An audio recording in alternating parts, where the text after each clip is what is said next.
ಎಲ್ಲರಿಗೂ ನಮಸ್ಕಾರ. ನನ್ನ ಹೆಸರು ಎಸ್ ರೋಹಿಣಿ ಮಂಜುನಾಥ್ ಅಂತ. ಕಗ್ಗ ಓದುವ ಬನ್ನಿ ಅನ್ನುವ ಅಭಿಯಾನದಲ್ಲಿ ನಾನು ಪಾಲ್ಗೊಳ್ಳೋದಕ್ಕೆ ತುಂಬ ಸಂತೋಷ ಆಗ್ತಾ ಇದೆ. ಈ ದಿನ ನಾನು ಮಂಕುತಿಮ್ಮನ ಕಗ್ಗ DVG ಅವ್ರದ್ದು ಕೆಲವು ಓದೋದಕ್ಕೆ ಇಷ್ಟಪಡ್ತೀನಿ.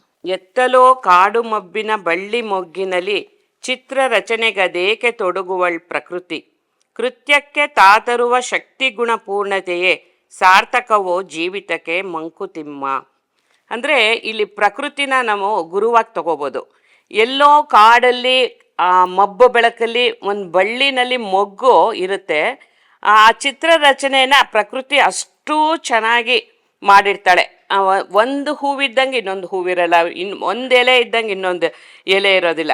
ಆದರೆ ಆ ಪ್ರಕೃತಿ ಯಾರ ಹೊಗಳಿಕೆಗೂ ಆಸೆ ಪಡೋದಿಲ್ಲ.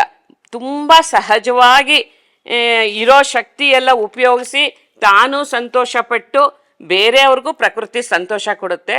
ಪ್ರಕೃತಿ ಥರ ನಾವು ಅಷ್ಟೇ ಸಮಾಜದಲ್ಲಿ ಏನೇ ಒಂದು ಉಪಕಾರ ಕೆಲಸ ಮಾಡಿದ್ರೆ ಅವ್ರು ಹೊಗೊಳ್ಳಿಲ್ಲ, ನನಗೆ ಇವ್ರು ಹೊಗೊಳ್ಳಿಲ್ಲ ಅಂತ ಕೊರಗೋ ಬದಲು, ಒಂದು ಅವಾರ್ಡ್ ಬಂದಿಲ್ಲ ಅಂತ ನಾವು ಕೊರಗೋ ಬದಲು, ನಾವು ಪ್ರಕೃತಿಯಿಂದ ಒಂದು ಗುರುವಾಗಿ ತಗೊಂಡು ಪ್ರಕೃತಿ ಹೇಗೆ ಸಹಜವಾಗಿ ಅದು ಹೂವು ಹಣ್ಣು ಸಕಲವೂ ನೀಡುತ್ತೆ, ಆದರೆ ಯಾವ ಹೊಗಳಿಕೆನೂ ಅದು ಬಯಸೋದಿಲ್ಲ.